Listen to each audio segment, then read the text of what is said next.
Dans le quartier des Carmes, voici la rue Pharaon. Nous allons écouter ses habitants, mais d'abord un peu de géographie. À un bout, la place du Salin et du Parlement, où d'horribles et vieilles histoires de jugements sommaires sont à raconter. À l'autre bout, par où nous arrivons, la place des Carmes, avec son parking qui a remplacé au XXe siècle une belle halle de fer du XIXe siècle.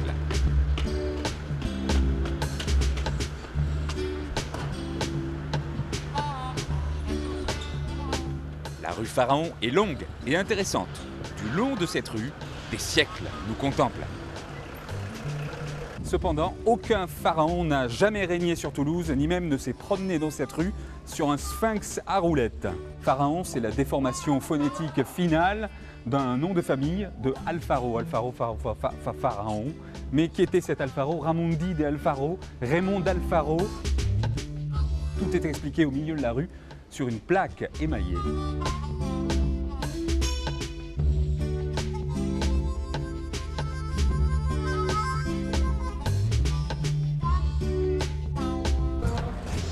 Alors les éditions Le Pérégrinateur sont installées rue Pharaon. C'est 5 rue Pharaon, oui. Et c'est pas rue du Pharaon. Non, rue d'Alfaro. Voilà. La rue Pharaon, ça vient d'Alfaro, qui était un... Il dit, je crois que c'est une erreur, c'est sur leur plaque, c'était, je crois que c'est lui qui a commandité le massacre des inquisiteurs en Avignonnais. Mais bon, les pharaons sont bien loin. Dans l'histoire de Toulouse illustrée que nous avons édité il y a quelques années, bien sûr, on en parle. Ouais. C'est la plus vieille rue de Toulouse, c'était le Cardo, c'était la rue principale à l'époque des Romains. Et donc c'est toujours une rue riche, hein, enfin riche de passé. C'est là, hein?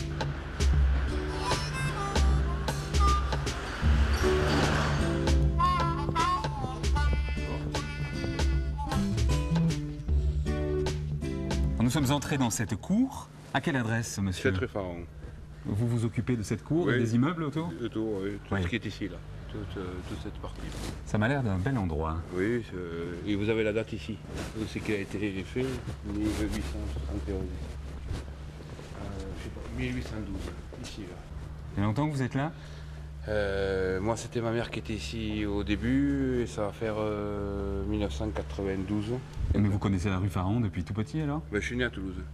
Ça a changé, non, le problème c'est qu'on a toujours des problèmes avec les routes inondées. Quand il pleut, on a l'eau qui arrive jusqu'ici.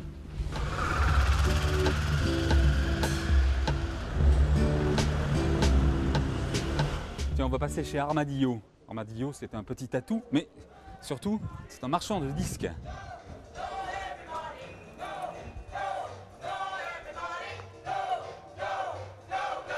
Alors, depuis quand existe ce magasin de disques?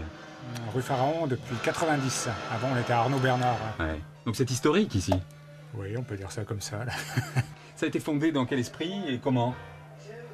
Un magasin de disques, comme on pouvait en faire un dans les années 70-80, avec beaucoup de bons rock'n'roll, beaucoup de bonnes choses comme ça, là, du vinyle. Quand il y avait des acheteurs de disques, donc? Oui, ouais, oh, il y en a toujours. Ouais. Des acheteurs de vinyle même? Oui, ouais. Ça revient même. Qu'est-ce qu'on appelle du bon rock'n'roll? Alors nous, c'est plutôt le rock anglo-saxon, la grande tradition rock des années 50, 60, 70, d'Elvis au punk. Bonjour monsieur. La galerie Les Oréades est depuis longtemps installée rue Pharaon? Oh oui, plus de 20 ans, plus que ça, oui. Vous exposez quel genre d'artistes? Un peu de tout, mais il y a beaucoup de peintres russes, parce qu'on a une galerie à Moscou.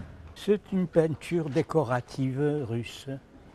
Les Russes, c'est toujours la fête, il y a toujours un verre à la main. Oui. Ils aiment boire, ils aiment rigoler. Et en Russie, au point de vue peinture, il y avait un problème du temps du communisme. On n'avait pas le droit de peindre tout ça, il fallait peindre que les hommes politiques, les slogans communistes, tout les ça. Points. Et voilà. Alors ils sont restés, ils peignent actuellement comme on peignait au début du siècle. Voilà l'avantage de la peinture russe.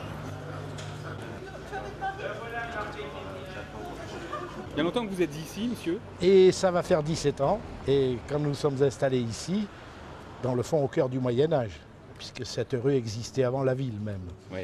Et alors nous allons essayer de nous adapter. Et nous avons donc créé un bouchon toulousain, le premier bouchon toulousain. Bouchon étant la botte de paille qui indiquait au Moyen-Âge qu'on traitait les hommes et les chevaux. Maintenant que les chevaux ont disparu, on peut davantage s'occuper des hommes. C'est pas vous le pharaon. Non, non, mais ça fait... Alors il y a quelques commerces qui sont intitulés comme ça, c'est drôle quand même. Oui. Mais bon, qu'est-ce qu'on peut dire? Il n'y a rien à dire. Il y a même des gâteaux en forme de pyramide. Ah, mais on peut tout faire là, maintenant avec ça. Je veux dire, avec une fausse idée, on peut tout faire. D'ailleurs, on ne vit que de ça. C'est ça. C'est le monde. Oui, le monde, il est manipulé par des fausses idées, mais ça fait un monde quand même. Mais enfin, c'est plus le nôtre. Hein. Moi, je vais m'arrêter. Donc. Salut les poulets! Et vous revoir tous les deux, c'est comme revoir un vieux coup. Ça fait toujours plaisir. Est-ce qu'il y a une chanson ici? Il y avait une chanson. Il y a une chanson, il y a une célèbre chanson qu'on ne chante plus, mais qui est inscrite dans les mémoires, qui s'appelle La Canule. Et certains encore nous la réclament, et on dit non, elle est inscrite dans les mémoires, on ne peut plus la dire maintenant, elle ne peut être qu'inscrite dans les mémoires. Cette tristement célèbre chanson que nous chantions à une époque avec des chœurs avinés et ravis, bien entendu. C'était une époque où les gens pouvaient se laisser aller. C'était une époque où la ville n'était pas orthonormée, donc c'était une époque que certains anciens se souviennent encore. C'est à cette époque-là que la collection aussi a démarré. Lorsque nous avons cessé de chanter, les culottes ont commencé à tomber. Alors, elles tombent comme la pluie tombe, c'est-à-dire avec assez nombreuses, mais quand même avec cette légèreté magnifique des culottes qui font rêver les hommes, bien entendu. Alors, la rue, elle est drôle, cette rue, parce que normalement, s'arrête au Carme, à la place des Carmes, les gens qui viennent de l'hypercentre. Et ici, c'est une rue de passage vers la porte sud, vers la porte de la ville. Oui. Et donc, c'est mélangé. Ce sont des gens qui ne s'attardent pas normalement. Ils passent. Ils passent. C'est une voie de communication comme elle était, la voie romaine du Capitole au château Narbonnais. C'est là, ils ne savaient pas où c'était. Monsieur Giuliani. Giuliani.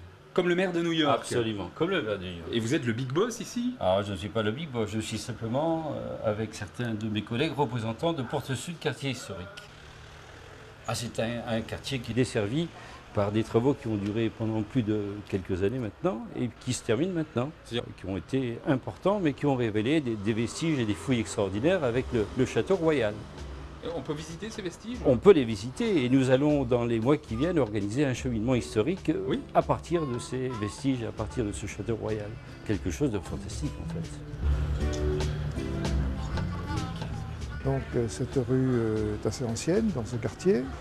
Et un certain nombre d'immeubles ici dans cette rue étaient tenus par des congrégations religieuses, lesquelles avaient inventé avant l'heure les maisons pour personnes âgées. Vous avez grandi ici? Je suis un indigène de la rue Pharaon depuis pratiquement la quasi-totalité de mon existence. Vous êtes une famille de commerçants, d'épiciers? Non, de juristes. Oui. De juristes, médecins, un oncle professeur de droit, un oncle notaire, et surtout des avocats. Voilà. Mon grand-père habitait au premier là-haut. Et l'appartement était tellement grand que j'allais à bicyclette de la cuisine à la porte d'entrée pour répondre à la sonnette. Encore une cour cachée, superbe à sa manière, avec des vies inconnues.